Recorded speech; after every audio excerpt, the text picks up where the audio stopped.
Sveiki, mėlyje. Šiandien aš jūs kviečiu į poezijos popietę.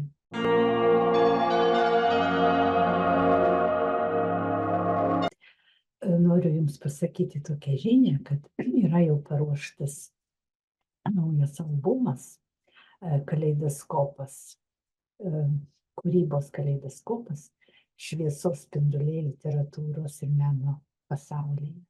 Tai yra lietuvių poetai, autoriai ir dailininkai iš Jungtinės karalystės, iš Amerikos ir iš Lietuvos. Šiandien aš noriu paskaityti jums vieną eilėraštį Albino Kuliešiaus.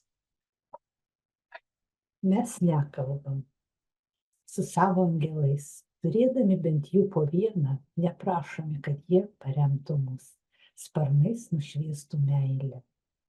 Mums besaulė diena, mes nekalbam ir su savim, su savo sąžinėm, kuri dar priekaištauja, pavirtom tylinčiom žuvim, nors viduje pradžia maištauja.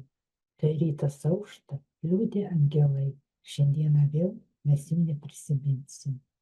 Ir neskambės bendraujantys balsai, į bekalbystės tylą, tyliai grimsim. Kai rytas aušta, liūdi angelai.